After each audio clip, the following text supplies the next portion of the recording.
Okay, this is the second video in the series of videos we're doing around the Pinball 2.0 kit.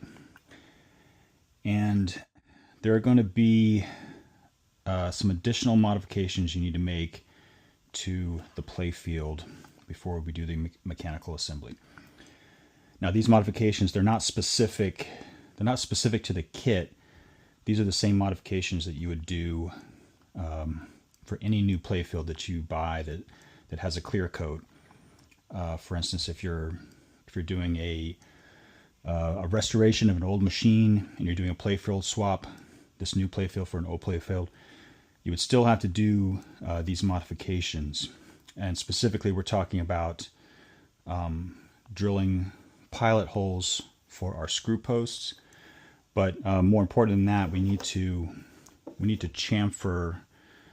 chamfer the edge of the hole. Any hole that we're going to put a screw into is going to need a chamfer to sort of cut the edge of that clear coat.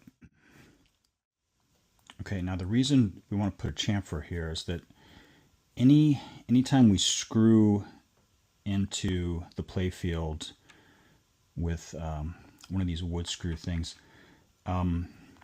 it's going to want to start to pull up around this hole as you're screwing this in, and because of the stiffness of this clear coat, it can actually start to pull it up, but it'll separate the clear coat and the ink from the wood. And this can actually, once it gets started, it can actually propagate pretty far around in this area. And then once it starts to propagate and it's separated from the wood, it's going to make it more susceptible to cracking and flaking. And this is sort of common with these newer playfields that have these really hard clear coats. It's not that the clear coat is bad, it's that you need to be extra careful with when you put these screws in, that you're not actually lifting the clear coat up off of the playfield. So the thing we're going to do to prevent that is we're going to use this this angled bit to put a chamfer on that hole, so that when we're screwing into the wood only, and there's a clean cut edge in the clear coat where the screw's not even going to touch that. All right, and so we need to do that for everywhere there's a screw. And for this case, we're talking about screw posts. Some of these have holes for T-nuts. So instead of a screw, there's actually a T-nut that comes in from the bottom. You can see that these T-nuts fit into that hole like that. Anywhere there's a T-nut, it's going to be a machine screw going in here. But you can see the ones right next to it are going to be screw posts. All right. And we'll do the T-nuts after, and we do that from the flip side. All right, we'll put our angled chamfer tool into the drill. Tighten that up. All right, now hopefully you've sort of identified where there's going to be screws, as well as we also want to put a little bit of a chamfer on the holes where there's going to be wire guides. So that's going to be mainly like these return lanes and out lanes, and there's a couple up here. The rest of these small holes are mostly for screw posts. As our first example here, we have 3 in a row here, 3 in a row. This is for you to select whether you want it to be conservative, medium, or liberal. Conservative, medium, liberal, in terms of how easy it is for the ball to come through this hole. And you'll see that in the manual. But we're going to start with just sort of medium. So we're going to put our chamfer here.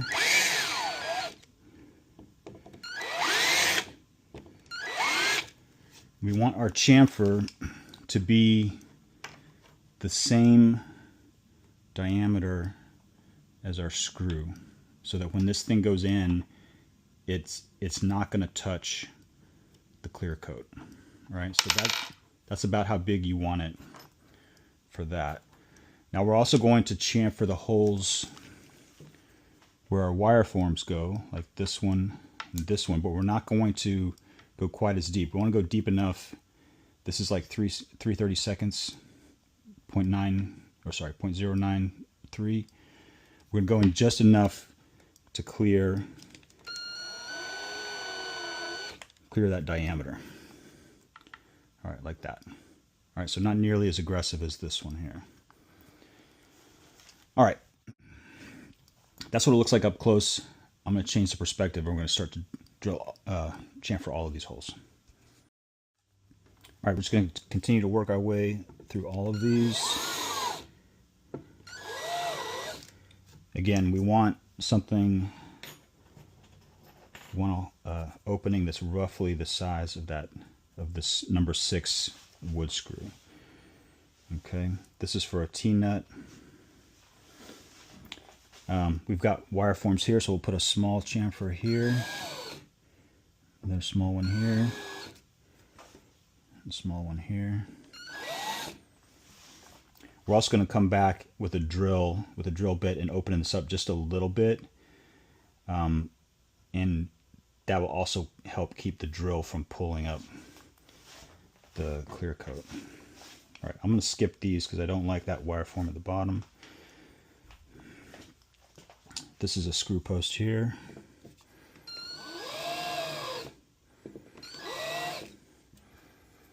And occasionally just check to make sure that you're getting the right size. Another screw post.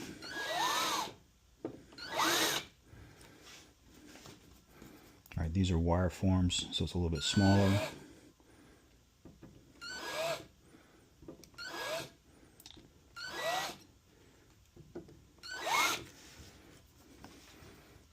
Okay, again here we're making a choice between where we want this position, and we're going to put it in the middle position.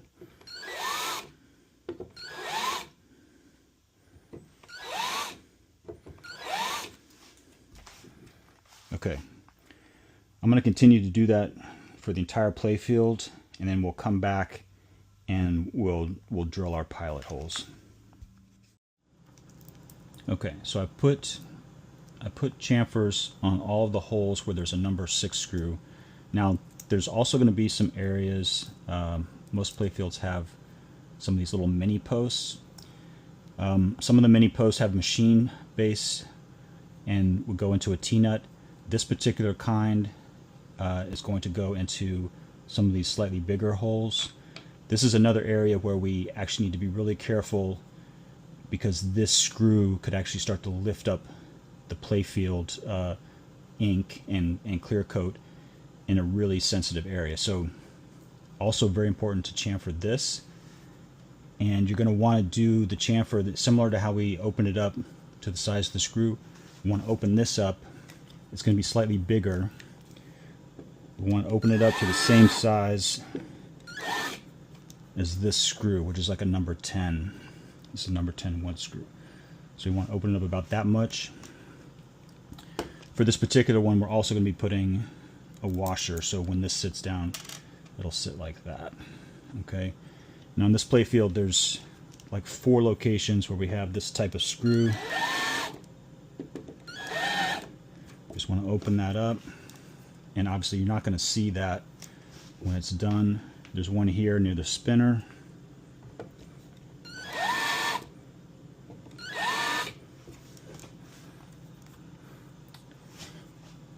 All right, and there's another one here by this spinner.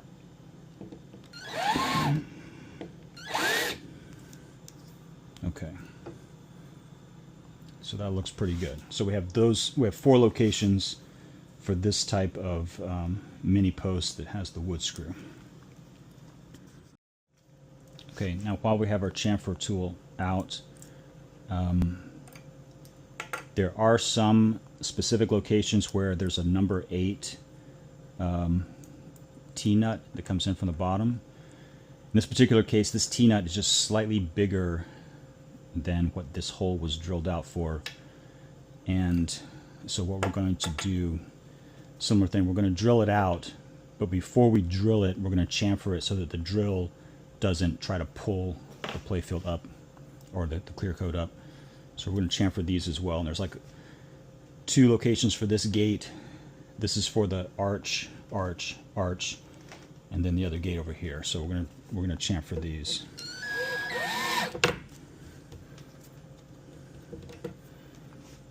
Actually, we're going to switch to our bigger chamfer tool here. All right, this is our half-inch chamfer tool.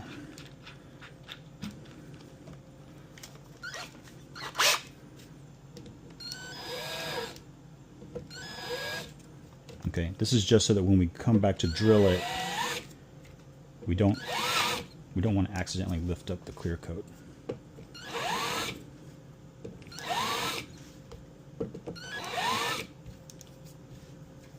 I think there's probably less risk of it lifting when the clear coat's directly on the wood. You're really at risk of lifting it when you're over the paint, because the ink doesn't stick as well to the wood as the polyurethane.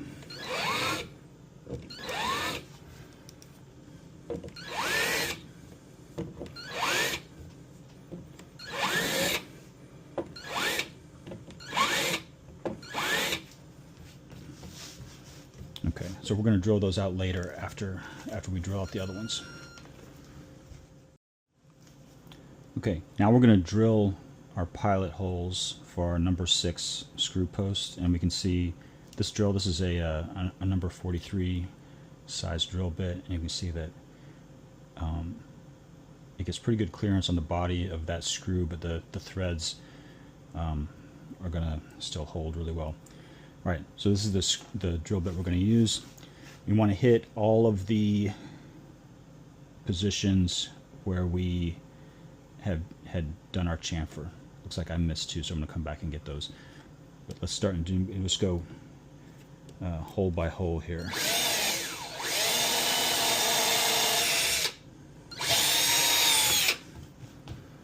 Okay, we're also going to do the ones where there's a wire form. So there's a wire form here and the wire form up in here. We're going to drill those out as well.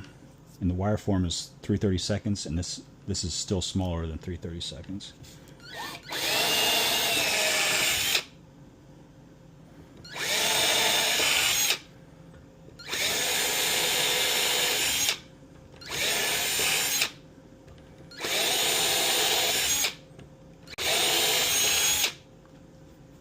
All right, I'm just going to go ahead and finish all these and come back once I've got them all done. Okay, now we're going to switch to a slightly bigger bit. This is a 0.209 inch. It's a number 4 index, and we're just going to clear out these holes here where the T-nut for our number 8 screws will go for our gates.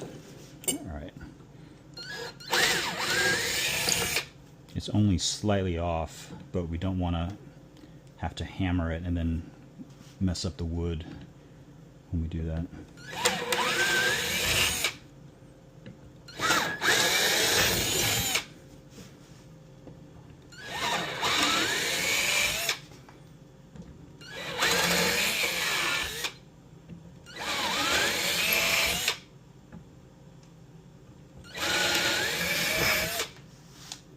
All right, and again, as you could probably tell, that if we hadn't chamfered that with the drill, the way it's spinning and pulling, we would probably be at risk of pulling up some of the wood in the clear coat. All right, now we're going to clean this up, flip it over, and we'll insert the T-nuts. Okay, we need to make sure that we get all of this sawdust off. Any kind of little grit that's on here, once we flip it over and we're hammering from the top side, if there's any sort of little grit, it has a risk of marring our surface. So we don't want anything. This has to be completely clean before we start hammering on it. Okay. All right, yeah.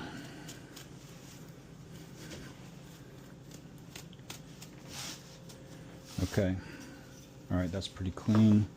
Now, I'm going to put down a piece of cardboard here.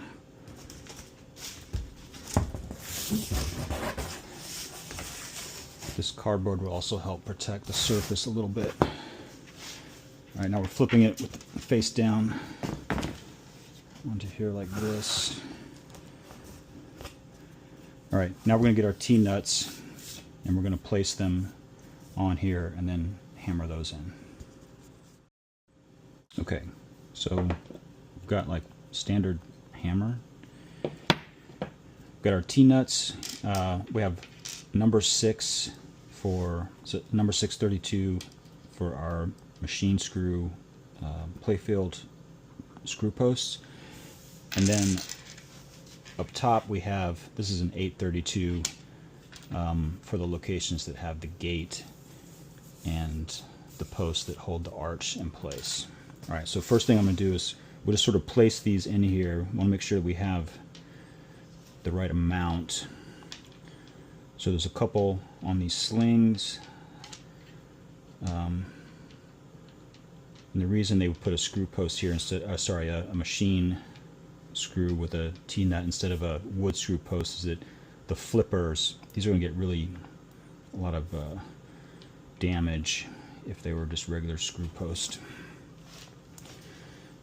All right, we just sort of work our way up looking for locations. We're going to skip this for now because the pop bumper interferes a little bit, our modification, so we're going to do something a little bit different there. We'll just place these wherever we see the appropriate hole. And this is just to make sure that we have the right number. There's a few over here.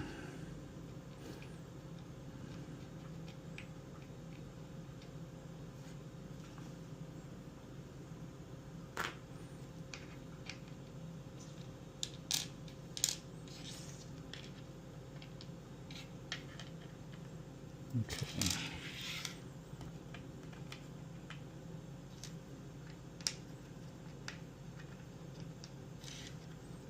Okay, when I start hammering on these, some of these are going to want to just pop around, so I don't really care too much right now. I just want to make sure we got the right number before we get started.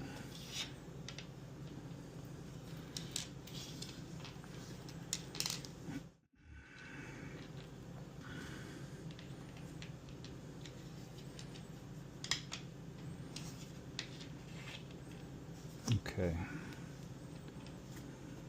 All right, looks like we did the perfect number. Oh, actually, no, we're missing one. Okay, we're going to add one more there. Yeah, this was something wrong with this guy. All right, and then the number 8's also, just go right in here. I think we have about 10 of these. Let's see. Or sorry, 8 of these. Is that right? 1, 2, 7. All right, so 7 up. All right, so now we're ready to hammer these down. Again, it's just like a typical framing hammer. I'm just going to give them a little bit of a tap just to give them in position, because once I start really hammering on it, they're all going to want to fly up. So let's just give them a little bit of a tap just to get them seated.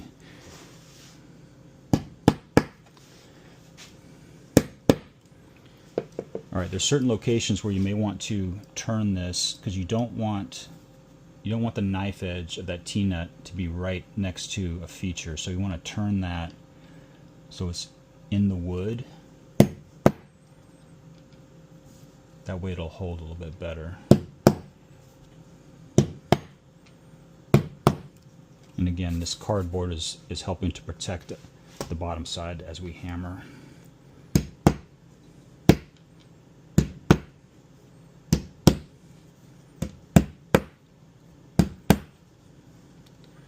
Here's another spot where we want to adjust it to make sure we're not into that little hole cut.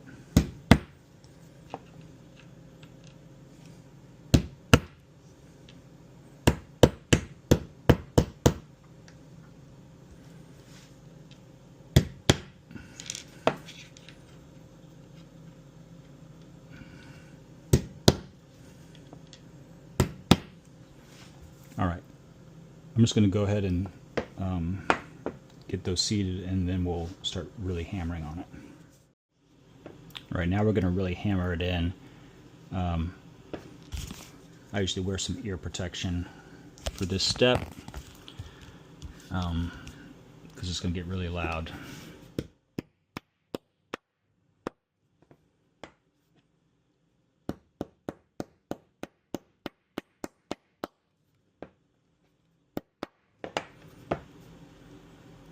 Okay, so that's kind of what it should start to look like.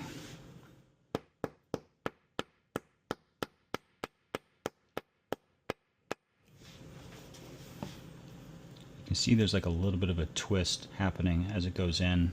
It meets some resistance and it starts to turn a little bit. That should be all right.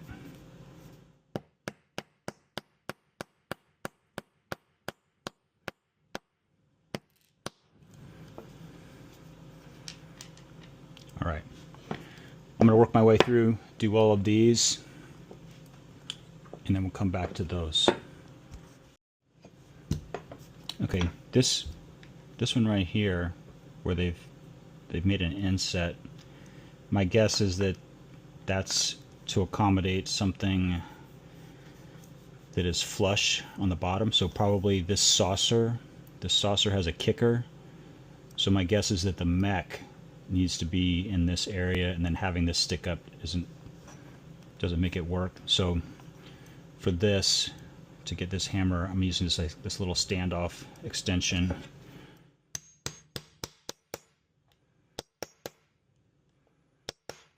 To get that.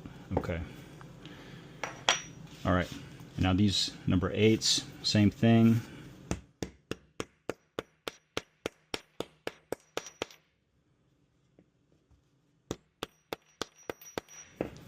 All right. And I'm just going to do these other ones, and then we'll come back. All right. So that's all of the T-nuts. Now we can flip it over.